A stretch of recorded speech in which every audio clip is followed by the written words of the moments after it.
Enquanto eu preparava a mensagem de hoje, eu fiquei pensando que nós temos, ou eu tenho hoje, duas certezas para compartilhar com vocês. A primeira, o dia mau virá.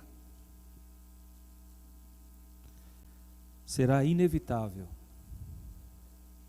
Eu não estou falando só de uma perspectiva escatológica, de tempos futuros, mas existencial também.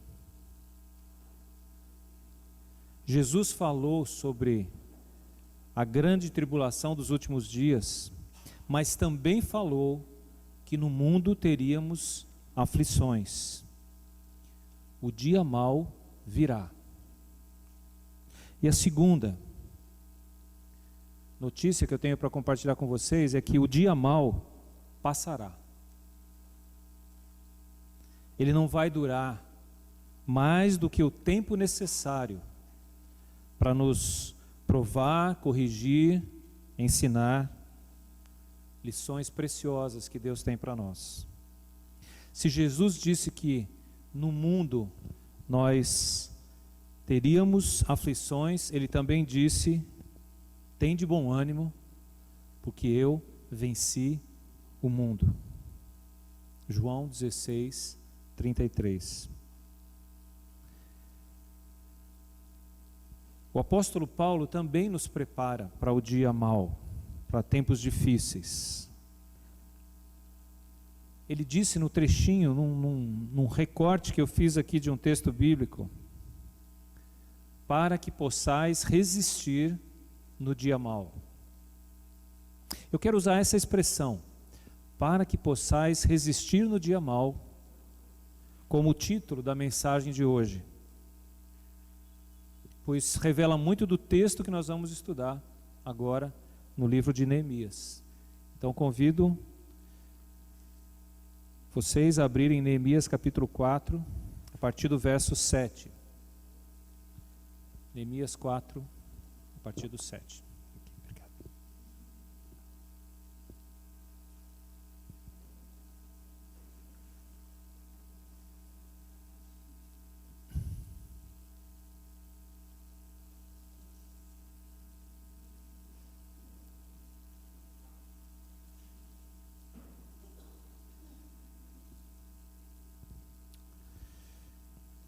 Vamos ler então, diz assim o texto bíblico: mas ouvindo Sambalate e Tobias, os arábios, os amonitas e os asdoditas, que a reparação dos muros de Jerusalém ia avante, e que já se começavam a fechar-lhe as brechas, ficaram sobremodo irados. Ajuntaram-se todos de comum acordo para virem atacar Jerusalém e suscitar confusão ali. Porém, nós oramos ao nosso Deus, e como proteção pusemos guarda contra eles, de dia e de noite. Então disse Judá: já desfaleceram as forças dos carregadores, e os escombros são muitos, de maneira que não podemos edificar um muro. Disseram, porém, os nossos inimigos: nada saberão disto, nem verão, até que entremos no meio deles e os matemos. Assim faremos cessar a obra. Quando os judeus que habitavam na vizinhança deles 10 vezes nos disseram: de todos os lugares onde moram subirão contra nós. Então pus o povo por famílias nos lugares baixos e abertos, por detrás do muro, com as suas espadas e as suas lanças e os seus arcos.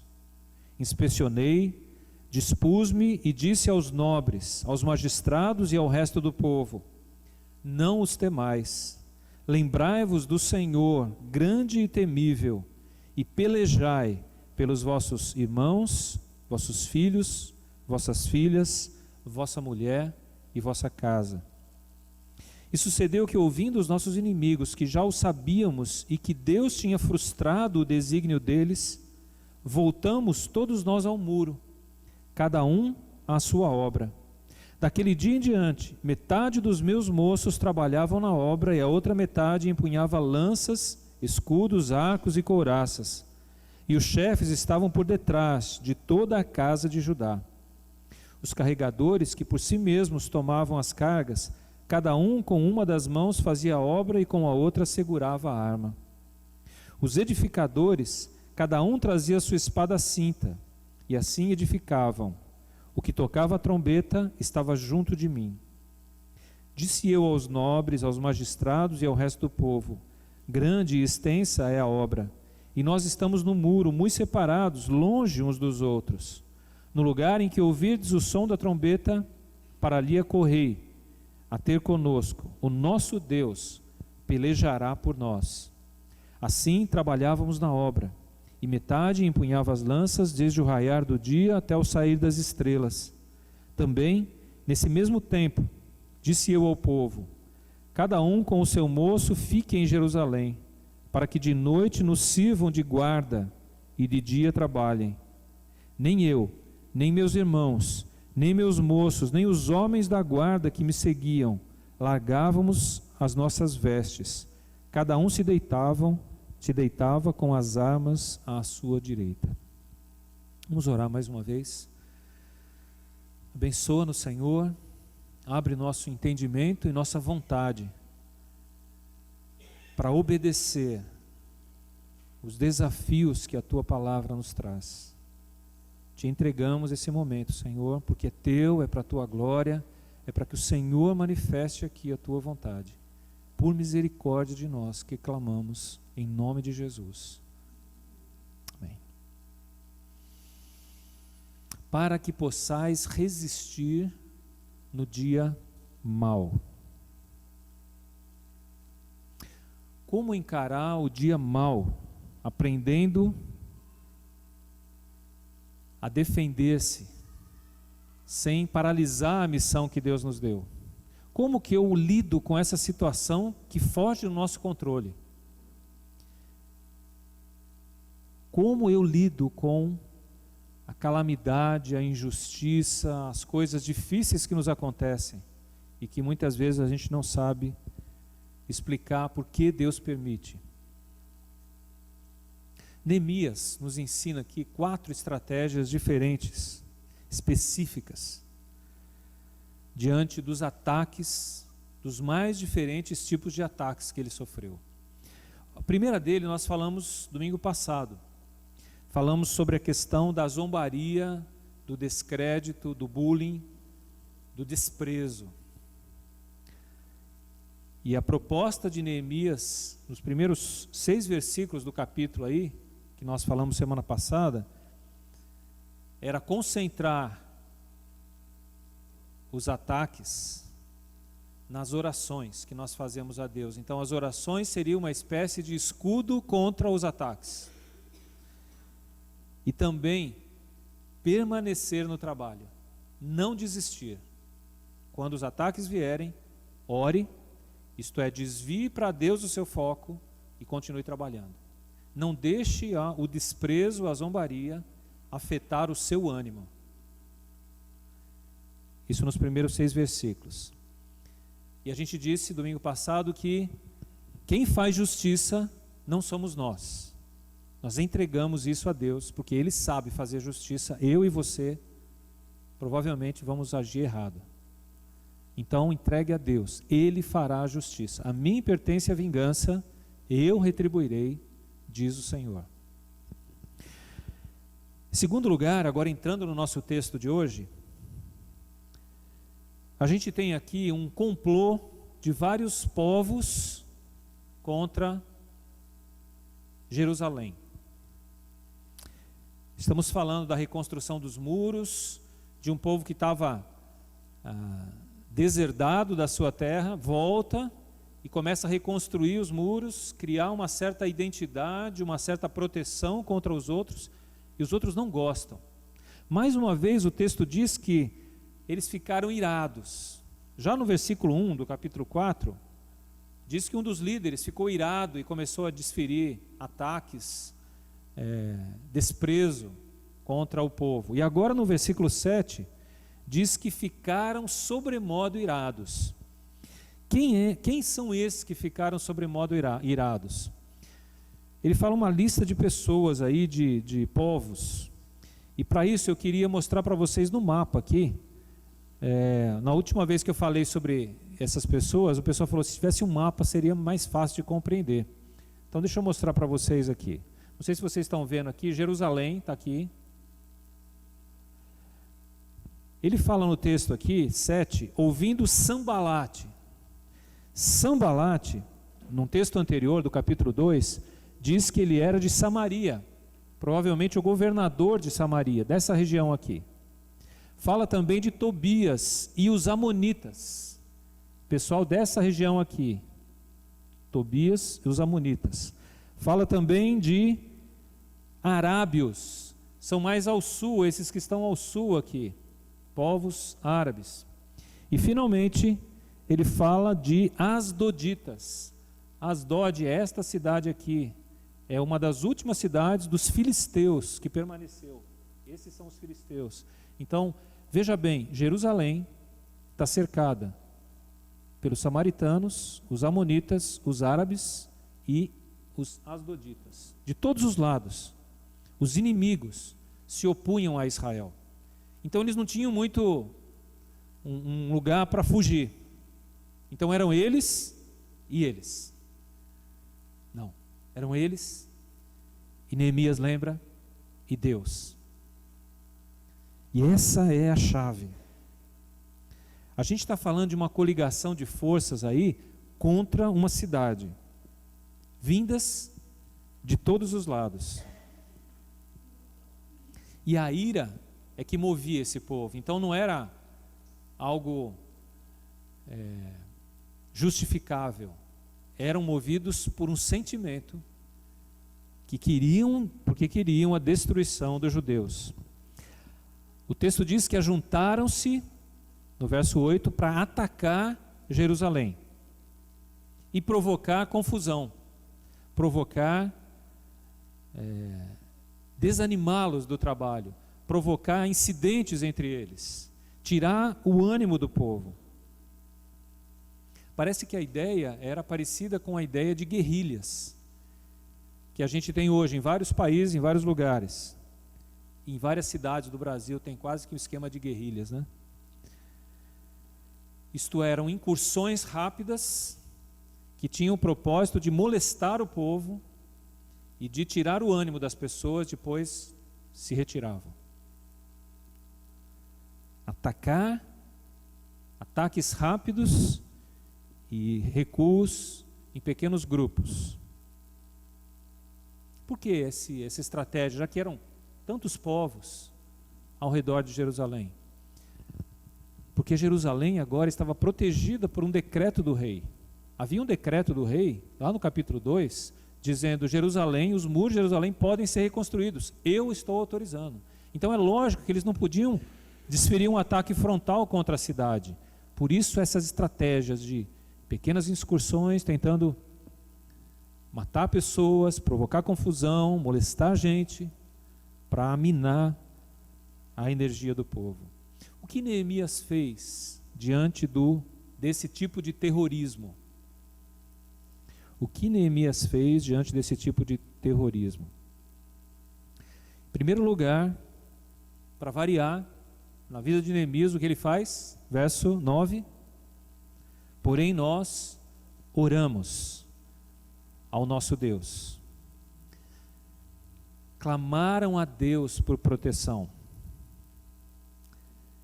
E em seguida, ele diz: como proteção, pusemos guarda contra eles, de dia e de noite. Então, essas duas pernas aí são fundamentais para a gente: oração e ação.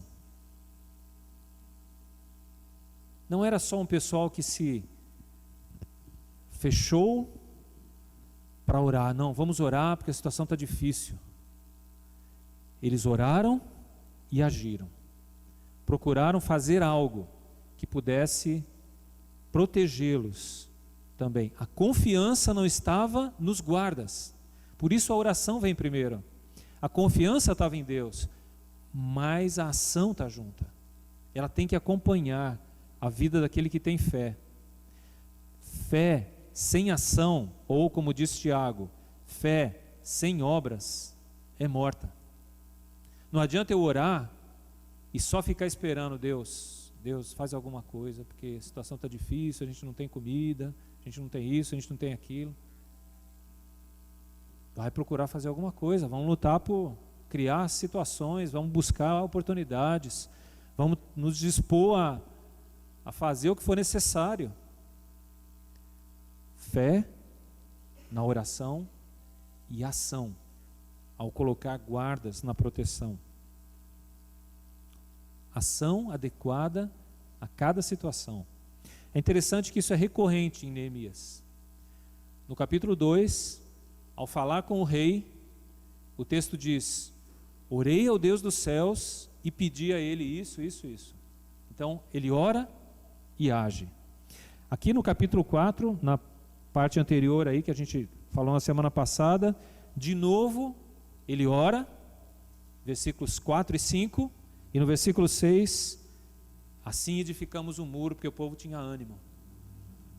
Então, oração e ação andam juntas. Não podemos isolar uma coisa da outra. Jesus, ao falar sobre algo parecido com isso, ele disse aos discípulos no momento mais crítico da sua própria vida, no momento em que ele estava prestes a ser preso e ser crucificado. Ele pediu aos discípulos: venham comigo. 3 deles, os mais íntimos, orem comigo. E ao deixá-los num lugar próximo, quando ele volta, eles estão dormindo.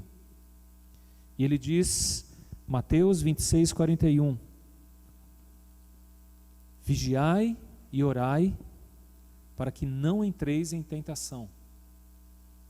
Vigiar e orar, não é exatamente o que Neemias fez? Ore e ponha guardas.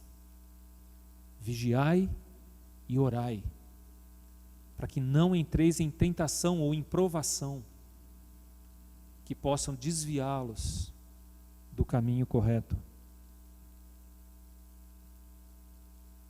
Confiança no Deus soberano e ação de nossa parte. Essa é a estratégia de Neemias para enfrentar esse tipo de ataques que o povo estava sofrendo agora. Continuando no texto, a gente tem a segunda ou a terceira estratégia aqui. Se a primeira foi como enfrentar a zombaria, agora os complôs, né, daqueles povos que estão ao redor. Agora, em terceiro lugar, eles sofrem ameaças contra a própria vida, de uma forma direta. Do versículo 10 em diante, a gente começa a pintar esse quadro que descreve a situação. O texto começa dizendo: então disse Judá. Judá não era uma pessoa, Judá aqui é um povo.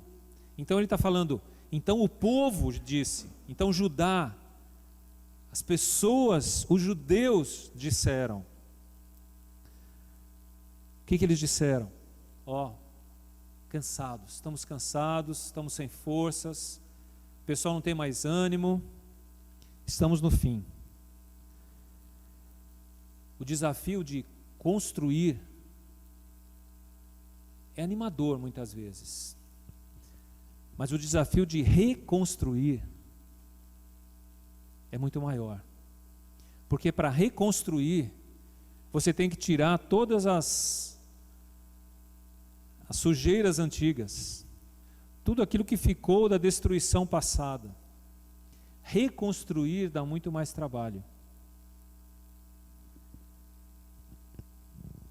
Os escombros são a causa do desânimo do povo. A gente não tem mais força para ficar tirando esse lixo todo. Imagina, os muros derrubados, a cidade foi queimada, tinha muito entulho, muita sujeira, muita coisa que precisava ser removida, para que depois se fizesse a construção. Então ainda havia muita coisa. para ser removido, e o povo estava desanimado.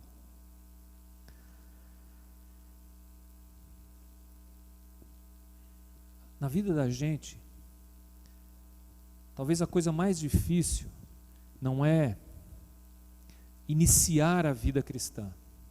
Quando você descobre o Evangelho, encontra Jesus e diz: é isso que eu quero para a minha vida, eu quero começar uma nova vida, eu quero partir do zero, nascer de novo. Que preciosa essa oportunidade. O problema é quando a gente já fez isso no passado, mas depois deu alguns tropeços pela caminhada, e de repente a nossa vida começa a se encher de escombros, de lixos do passado, que voltaram e que estão lá incomodando, porque a gente não removeu. E muitas vezes, diante desse lixo do passado, a gente desanima. E pensa: não, para continuar construindo eu tenho que tirar tudo isso. Eu não tenho forças para isso. É isso que eles falaram ali. Não podemos edificar porque os escombros são muitos. Há muitas coisas que nos tiram o ânimo de continuar trabalhando. E esse é um momento delicado para eles lá nos muros e para nós, para a nossa vida. E eu estou falando não só pessoal, às vezes coletivamente, como igreja. Às vezes, com o passar do tempo, a gente vai acumulando alguns escombros nos nossos relacionamentos. A gente vai criando alguns entulhos que atrapalham a gente de construir relacionamentos saudáveis, porque a gente traz as marcas. Não, pessoa tal é assim. Não, esse aqui não sei o quê. Já, eu sei quem é, tal fulaninho de tal. Então a gente está cheio de entulho do passado e não consegue construir relacionamentos novos ou saudáveis, porque a gente não se livra das coisas que atrapalham a caminhada. Esse é um momento delicado, porque quando o povo está desanimado, cansado, é hora muitas vezes de parar o trabalho e reagrupar. Foi isso que Neemias fez. Ele parou o que estava fazendo e reagrupou as pessoas. Você viu aí os detalhes? Verso 13. Então pus o povo por famílias nos lugares baixos e abertos, por detrás do muro, com as suas espadas e as suas lanças e os seus arcos. Inspecionei, dispus-me e disse aos nobres, aos magistrados e ao resto do povo: não os temais, lembrai-vos do Senhor grande e temível, e pelejai pela vossa família, vossos irmãos, tal. Ele não fala de reconstruir aqui, ele fala de reagrupar, ele fala de recobrar ânimo. Talvez era essa hora, era a hora de corrigir aquilo que estava errado. Precisamos fazer, vamos lá, temos um cronograma a seguir, temos que prosseguir. Mas de repente as pessoas estavam jogando a toalha, né? Desistindo, não queriam mais, estavam desanimadas, não conseguiam forças para prosseguir. E agora Neemias faz: então tá bom, vamos parar, vamos reagrupar as pessoas, vamos voltar a sensação de segurança que nós precisamos para poder trabalhar depois. Mas vamos cuidar desse momento. E aqui, literalmente, olhando para os versículos 10, 11 e 12, a gente vê que para aquele povo o dia mau havia chegado. O dia mau tinha chegado. Disseram, porém, os nossos inimigos, versículo 11: nada saberão disto, nem verão, até que entremos no meio deles e os matemos. Assim faremos cessar a obra. A ameaça agora era mais séria. Eles queriam exterminar o povo, matar as pessoas. E no versículo 12, essa história se espalhou entre eles. A ênfase está no 10 vezes já dissemos para vocês que eles farão isso. Então, os próprios judeus das redondezas vinham a Jerusalém e disseram: olha, eles estão aí armando e eles vão atacar vocês e vão matar vocês. E aí saía aquele grupo e vinha outro de outro lugar, falou: ó, escutei a conversa que eles estão aí, eles vêm, vão matar vocês. Ó, 10 vezes vos dissemos. O dia mau, quando tudo parece estar conspirando contra nós, tudo está dando errado. E agora? Por isso Neemias parou tudo, reagrupou o povo, preparou-os para se defenderem, verificou tudo, se estava em ordem, no versículo 14, no começo: inspecionei, dispus-me e disse aos nobres. E finalmente tocou no ponto-chave. Neemias disse: não os temais. Ah, mas isso não é novo, está escrito na Bíblia toda. Você tem ideia quantas vezes aparece na Bíblia a palavra não temais?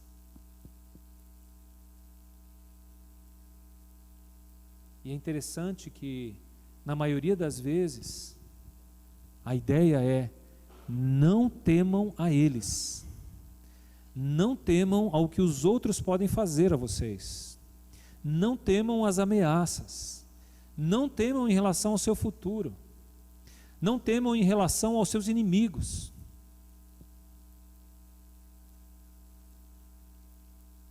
Não precisamos temer pessoas, circunstâncias, por mais difíceis que sejam. E Neemias continua: lembrai-vos do Senhor, grande e temível. Ele sim é que deve ser temido, não são os inimigos, mesmo que estejam cercando a gente. Eu tenho que aprender a temer o Senhor. Ele é o grande e temível Deus. Ele é o Senhor de todas as coisas. É a Ele que eu tenho que ter medo. Você tem medo de Deus? Temor a Deus? A gente não fala mais sobre isso, né? A gente fala de amor, né? A gente fala de graça, de misericórdia. E o temor? E o respeito? E a reverência? E o tremer diante do Deus Senhor de todas as coisas? Homens de Deus, quando se apresentaram diante de Deus, tremeram. Moisés tremeu diante da sarça ardente. Isaías tremeu diante do trono de Deus.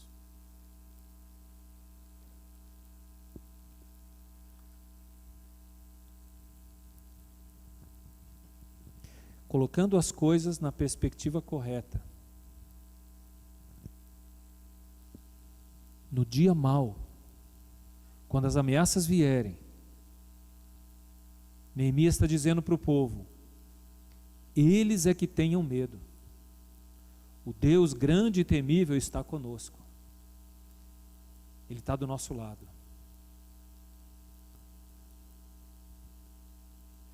Jesus disse a mesma coisa, de uma outra forma, com muito mais detalhes. Por isso eu quero que vocês abram em Mateus 10, a partir do verso 28.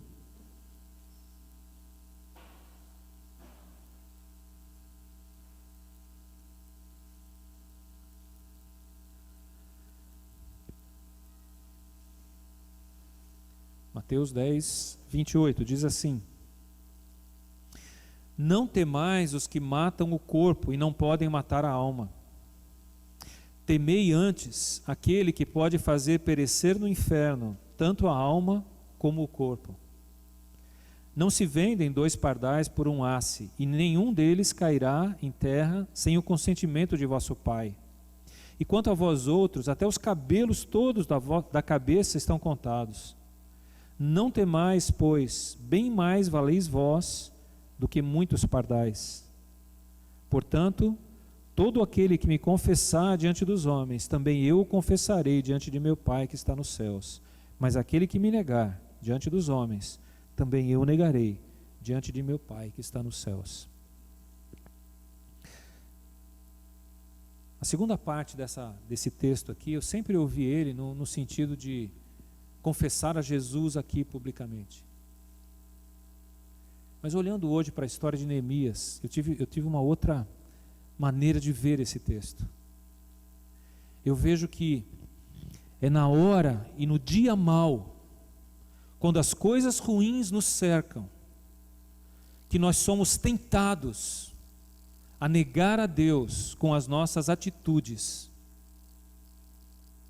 e tememos o homem e não a Deus. Temos medo de perder o emprego, por isso fazemos a coisa errada. Temos medo de que nosso relacionamento se deteriore, então acabo fazendo aquilo que eu sei que não deveria ter feito. Não quero perder tal oportunidade, então eu preciso fazer alguma coisa que vai contra a minha consciência e eu acabo fazendo. Quando o dia mau chega, se eu não confiar no Deus grande e temível, eu vou confiar em outros pequenos deuses na minha vida e vou me render a eles, desobedecendo a Deus. Por quê? Porque eu não confio nele. Eu mostro isso muito mais com minhas atitudes do que com minhas palavras.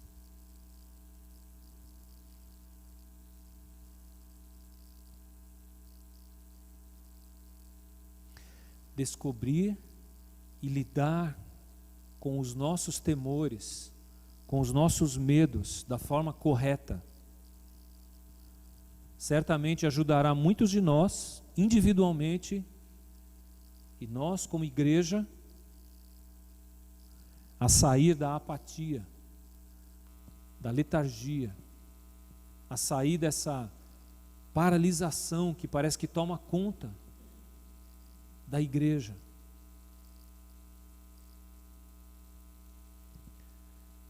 Agora à tarde, a gente tinha aula de escola dominical.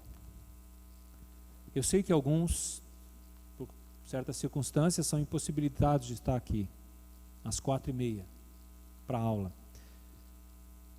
E eu confesso que eu cheguei bastante desanimado hoje, porque nós terminamos um ciclo na semana passada. Hoje era apenas uma aula extra, porque a partir da semana que vem a gente vai começar um mês de missões.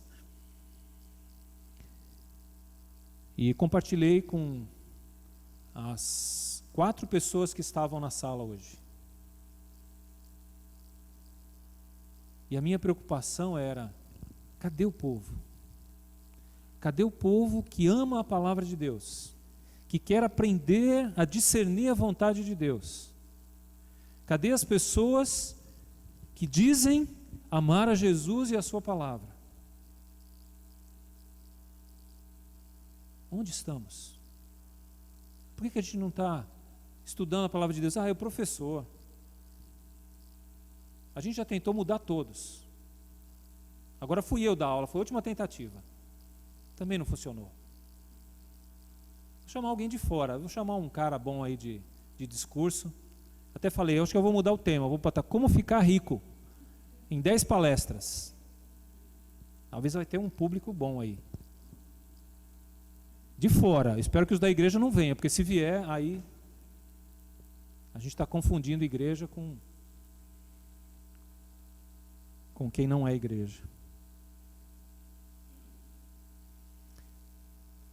Lidar com a apatia, muitas vezes provocada pelo medo de desagradar A, B ou C, ou de satisfazer certas vontades.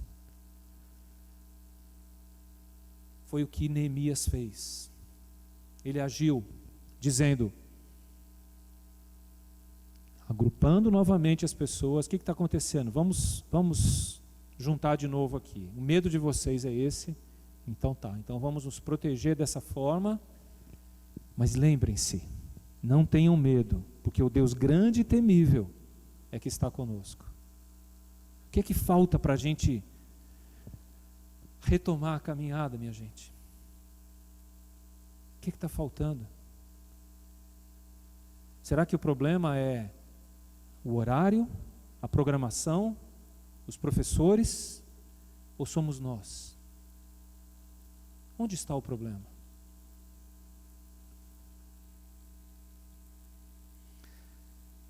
Em quarto lugar aqui, vem o período que a gente chama de calmaria.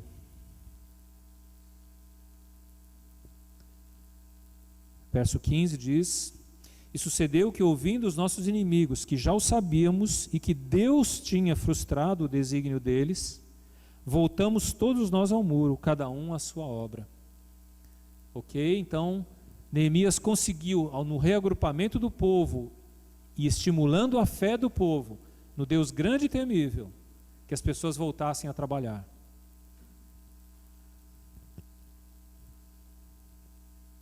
Mas foi um recomeçar a construção sem desarmar-se, física ou espiritualmente. O povo estava mobilizado, tanto no seu agrupamento, como na sua relação com Deus, na sua confiança em Deus. A prontidão contra os ataques, o vigiar e orar, falados por Jesus, frustrou os inimigos e deu um novo ânimo para o trabalho. Mas antes de entrar em detalhe, eu preciso fazer uma distinção importante aqui, nesse texto. Até alguém brincou na semana passada como é que eu ia falar sobre isso aqui hoje. Esse texto não apoia o uso de armas. Deixa eu deixar isso muito claro. Por causa dessa onda que a gente está sendo levado aqui, não apoia o uso de armas contra os inimigos. Sejam eles de direita ou de esquerda, proprietários ou invasores. Porque o nosso reino não é de direita nem de esquerda, é do alto.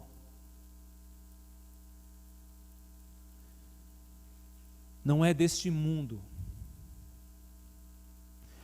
O Velho Testamento, por causa de Israel, fala de coisas terrenas. Por isso a ênfase aí na proteção, no armamento e tudo mais. Mas Jesus veio revelar-nos não as coisas terrenas, mas as celestiais. É outro nível, é outro patamar, é outro padrão.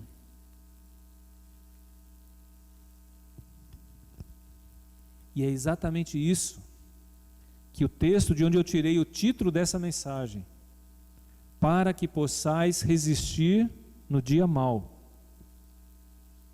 revela para nós. Sabe que texto é esse? É muito conhecido por nós. Efésios capítulo 6, quero que você abra lá. Só que nós vamos começar a ler do versículo 10.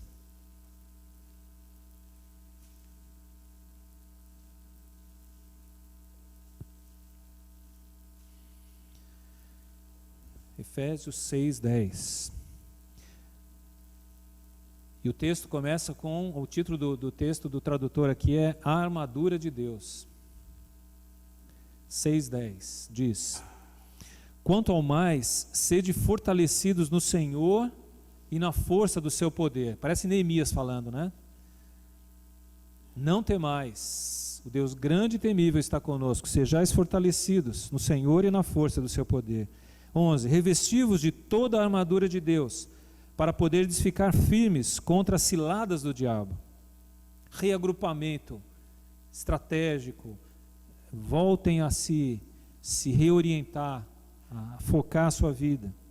Porque a nossa luta não é contra o sangue e a carne, e sim contra os principados e potestades, contra os dominadores deste mundo tenebroso, contra as forças espirituais do mal nas regiões celestes.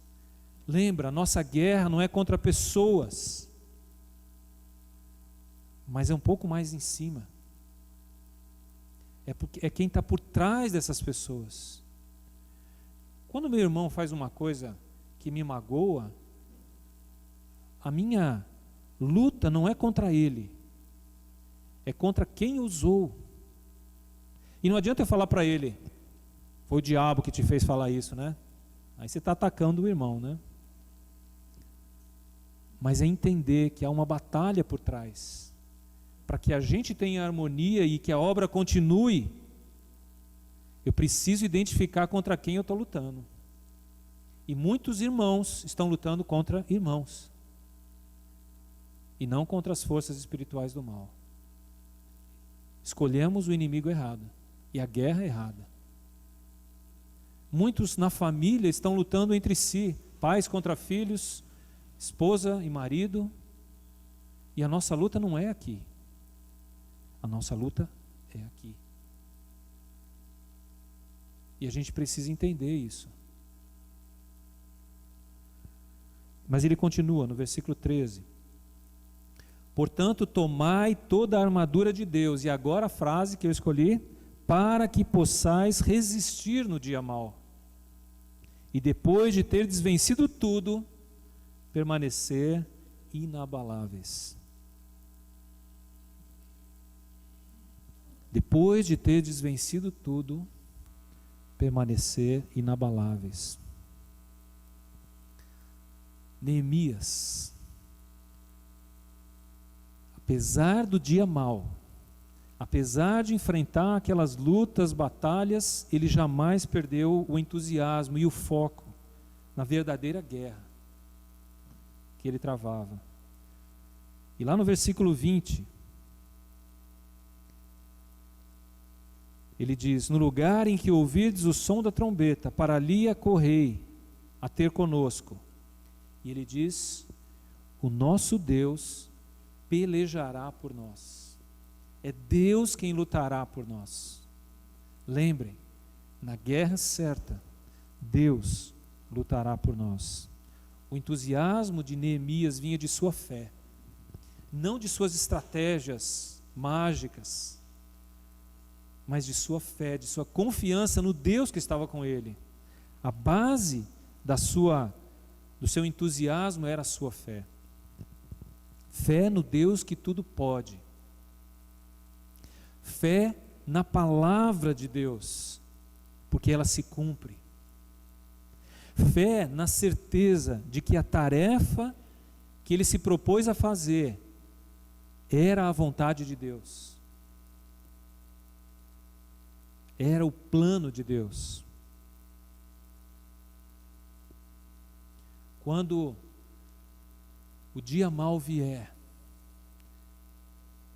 quando o inimigo se levantar, e parece que está usando vários instrumentos diferentes, seja aqui, seja em outros ambientes que a gente estiver, eu quero que você lembre do que Paulo disse, na mesma linha, 2 Coríntios capítulo 10, a partir do verso 5.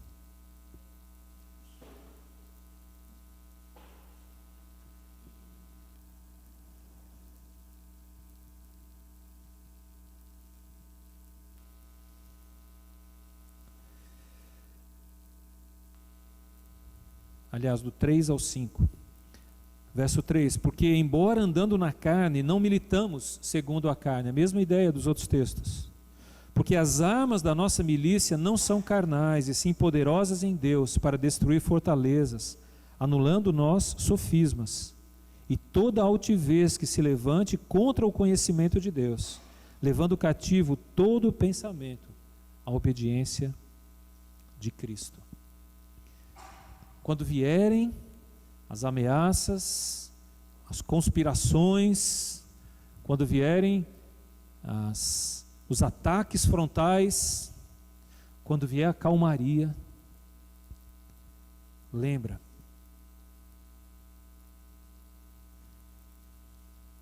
o Deus que está conosco é que nos mandou fazer isso. Continue. Não desista, não pare, prossiga, vá adiante. E aqueles pensamentos, aquelas ideias ou sofismas, como diz o texto aí, serão derrotados pelo Senhor em nós. Pelo Senhor em nós. As lutas estão aqui. E o Senhor será vitorioso na nossa vida. E esse é o grande desafio para mim, para cada um de nós, para cada um dos discípulos que foi chamado para ser luz e sal neste mundo. Voltando lá e terminando no texto de Neemias, a partir do verso 21, ele diz: assim trabalhávamos na obra, e metade empunhava as lanças desde o raiar do dia até o sair das estrelas. Também neste mesmo tempo disse eu ao povo: cada um com o seu moço fique em Jerusalém, para que de noite nos sirvam de guarda e de dia trabalhem. Nem eu, nem meus irmãos, nem meus moços, nem os homens da guarda que me seguiam largavam as nossas vestes. Cada um se deitava com as armas à sua direita. Quando eu comecei a estudar esse texto, eu fiz um primeiro esboço, eu tinha colocado: a liderança deve ser exemplo.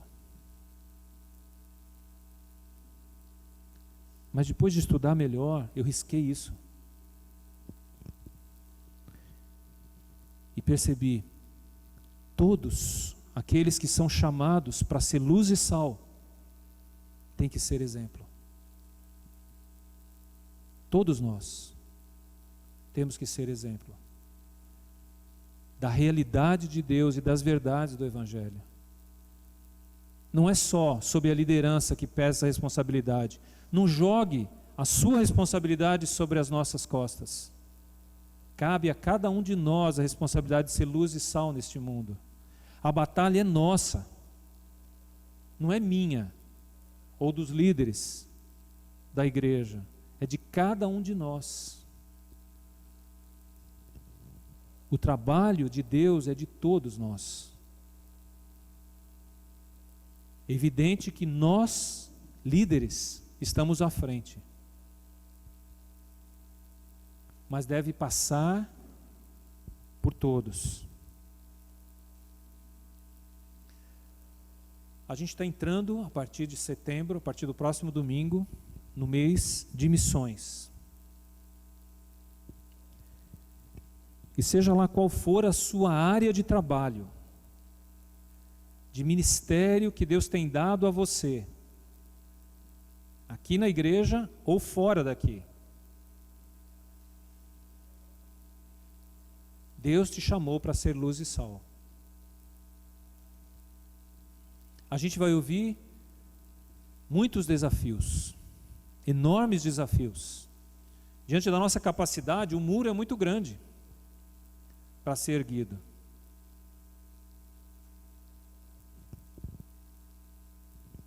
Mas nós queremos encará-los na força do Senhor. Porque Deus pelejará por nós. Já há alguns anos, e esses alguns anos já beiram 4 ou 5, a gente tem levantado a possibilidade de adotarmos um novo projeto missionário. E nunca temos os recursos para isso. E eu vou dizer por que nós não temos. Porque muitos de nós ainda não estamos engajados no projeto.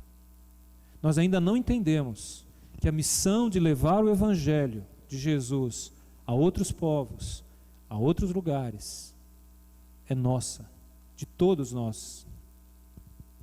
Como você vai participar, é que eu espero que você conclua no final desse mês. Se indo, se orando, se contribuindo, se participando de alguma forma, mas você precisa estar engajado no trabalho junto conosco. Além desse desafio, nós temos Santo André começando a implantar o trabalho. Ano que vem o William e Rebeca estarão lá. E a gente já começa a olhar outras cidades próximas. que são alvos para nós. O que falta para a gente começar? Por que a gente não inicia? No grupo de ação social, a Jaci postou algo sobre o hospital universitário. E eu creio que é o setor de oncologia, né? Infantil? Provavelmente. A gente já ajuda uma casa que dá apoio. Mas de repente o pessoal de lá abriu as portas para a gente ir lá e contar a história e trabalhar com aquelas crianças. Quem vai? É tarefa de quem? Será que Deus não quer trabalhar na sua vida também? Para ser um instrumento para alcançar com a palavra de Deus e dar esperança àquelas crianças?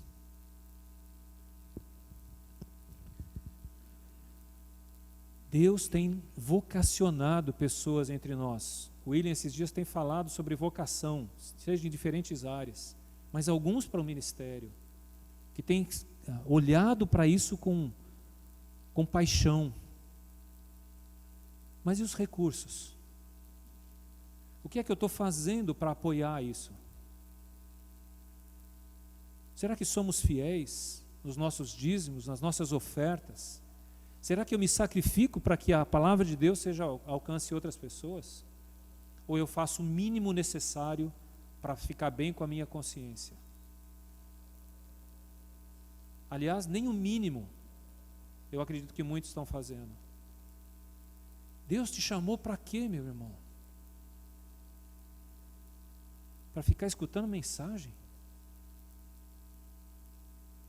Não, é para trabalhar. Trabalhar por Ele, para que o seu reino alcance outras pessoas.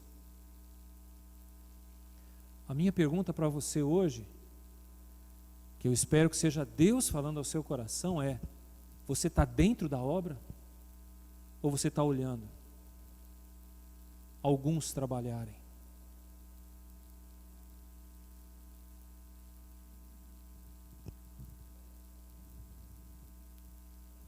Você tem temor de quê?